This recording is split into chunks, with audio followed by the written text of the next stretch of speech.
vous avez été quelques-uns à me poser des questions, à vous interroger sur ce mouvement qui est quand même loin de chez nous, mais qui nous touche directement, évidemment, au Québec, avec ce qu'on vit au Québec, mais comme on fait encore partie du Canada. Mouvement indépendantiste en Alberta. Et c'est plus... Écoute, c'est pas d'hier, ça fait quelques années que ça circule, puis tout ça, mais c'était quand même lointain. Là, c'est beaucoup plus concret, beaucoup plus organisé. Je suis pas en train de vous dire que ça va probablement se faire qu'à la fin de l'année 2026, l'Alberta va être un pays indépendant. Mais, tu sais, le mouvement, il faut le regarder quand même d'une façon bien plus sérieuse. D'abord, le mouvement est en marche. Le processus, je devrais dire, il est en marche. Quel processus? Une pétition.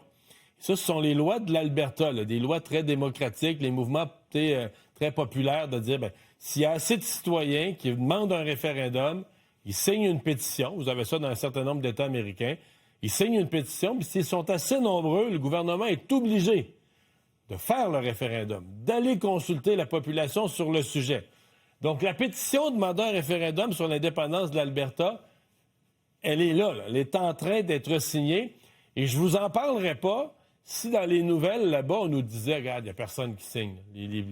Les cahiers de pétition, ça fait la file. Vous avez peut-être vu les images, si vous écoutez parfois les nouvelles au Canada anglais, ou même ici, il y a eu quelques reportages, vous avez peut-être vu les photos dans les journaux, des files d'attente, des gens au froid qui font la file dehors, en arrière. Ça fait la file dans le bâtiment, là, puis la file sort du bâtiment, puis à perte de vue, il y a du monde. Il faut faire attention. Ça prend 177 732 signatures. C'est sûr que c'est pas 22 signatures là, pour forcer un référendum dans toute l'Alberta. Ça prend beaucoup de signatures. Alors, peut-être que les files d'attente, c'est trompeur. Peut-être que tu as 20 000 crinqués dans la province. Ils ont l'air d'être nombreux, ils se garochent pour aller signer, puis ils font la file. Puis peut-être que ça n'atteindra pas le chiffre. Mais en tout cas, à ce qu'on voit à date, ça a l'air quand même d'être parti pour ça, ou d'être probable qu'il puisse atteindre le nombre de signatures au moins, là, pour forcer la tenue du référendum. Bon, c'est quoi les bases du mouvement? Ici au Québec, tout le mouvement indépendantiste, au fil des années, il y a l'idée d'une différence culturelle, la langue, tout ça. C'est très différent en Alberta. C'est vraiment des frustrations vraiment, vraiment, vraiment profondes et qui datent, là, on monte dans l'histoire jusqu'il y a 50 ans passés, sur les politiques fédérales. Le pouvoir central, le pouvoir d'Ottawa, qui est presque toujours libéral. Il y a eu quelques gouvernements conservateurs, mais le Canada est un pays qui est généralement gouverné par des gouvernements libéraux. Politique fédérale sur l'énergie, sur l'environnement, qui retarde leur pétrole, vraiment, qui, dans les années 1980 ou juste avant, la fin des années 70, qui a donné leur pétrole dans leur esprit. Il y a la péréquation. Le fait qu'eux payent pour les provinces les plus pauvres, notamment le Québec qui reçoit beaucoup de péréquation. Nous, on paye, on reçoit rien.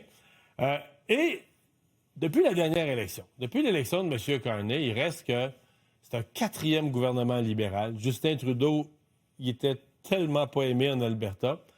M. Carney a grandi à Edmonton, il devrait l'aimer un peu plus, mais là, c'est comme c'est une province qui est très fortement conservatrice, ce qui se dit là-bas parmi les gens qui sont indépendantistes, c'est de dire, oubliez ça. Là.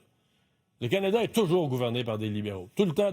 Il va l'être tout le temps. Il n'y aura plus de gouvernement conservateur, ou très peu, ou, tu sais. Donc, on est mieux d'être un pays... Si on veut être gouverné conservateur, on est mieux d'être un pays indépendant. Je dis pas que c'est la majorité qui dit ça, mais c'est ce qui se dit notamment dans le parti indépendantiste. Donc, les revendications, là, tu te mets à lire là-dessus, bon, t'en as qui sont un peu plus modérés, là, qui vont dire, bon, on veut une Alberta plus autonome, on veut l'autonomie de l'Alberta, mais alors que ça va jusqu'à... Si vous lisez la question référendaire, il n'y a pas cette option-là. Là. C'est vraiment de faire de l'Alberta un pays indépendant, là, de l'indépendance de l'Alberta. Mais tu sais, quand tu lis l'ensemble des gens qui sont dans le mouvement, on pourrait dire qu'il y a un spectre là, qui va dans ce registre-là. Qui mène ça? Je vous dirais, c'est la plus grosse affaire qui leur manque. En langage québécois, c'est un René Lévesque. Il n'y a pas de leadership fort. Il n'y a pas quelqu'un qui fait des discours à donner la chair de poule puis à mobiliser les gens. Oui, il y en a là, qui font des discours, mais ils n'ont pas... Bon, le projet, là, ceux qui sont derrière le référendum, ceux qui ont milité pour ça, ils appellent ça le Alberta Prosperity Project, le projet pour la prospérité de l'Alberta. Ça, c'est le mouvement. le type, il y a un individu qui a un peu pris sur le plan personnel, qui vient de ce mouvement-là, mais qui a pris le leadership personnel de la pétition, Mike Sylvestre, qui est un franco-albertain, mais qui refuse de parler. En fait, je ne sais même pas s'il parle le français, mais je sais qu'en entrevue, il refuse de le parler. Il veut donner ses entrevues en anglais seulement. Et il y a maintenant un parti politique, mais qui n'a pas eu tant de succès électoral, sauf dans une partielle à date, mais le Alberta Republicans, les républicains de l'Alberta. Donc, c'est un peu ça le leadership autour du mouvement présentement. Tout ça étant relativement jeune et naissant.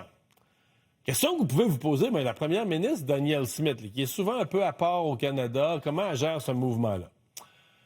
Bon.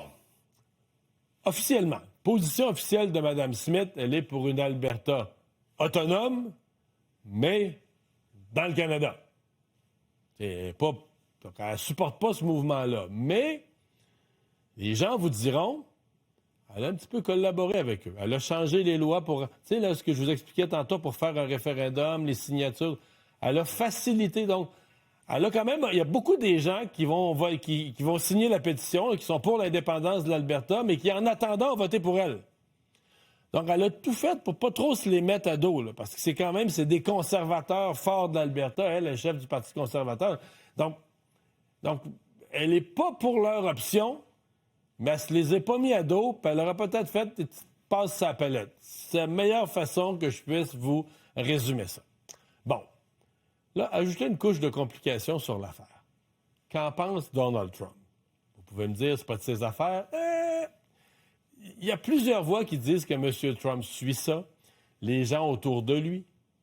Par exemple, Scott Bessent, le secrétaire au Trésor. Lui, encore cette semaine, il a donné une entrevue en disant que c'est un voyage en Alberta, puis on parle très favorablement, là, que le Canada, c'est un pays tout croche, puis on parle très favorablement de l'Alberta comme une province qui a du bon sens, contrairement au reste du Canada, puis qui pense à se séparer, puis tout ça. Et les indépendantistes albertains ont dit qu'ils ont eu 2 visites à Washington. Ils n'ont pas été accueillis par le président Trump dans le bureau aval, là. On ne sait pas trop là, qui ils ont rencontré, c'est quoi le niveau d'influence des gens qu'ils ont rencontrés. Mais tout ça pour dire que l'histoire circule, que Donald Trump s'intéresse à ça.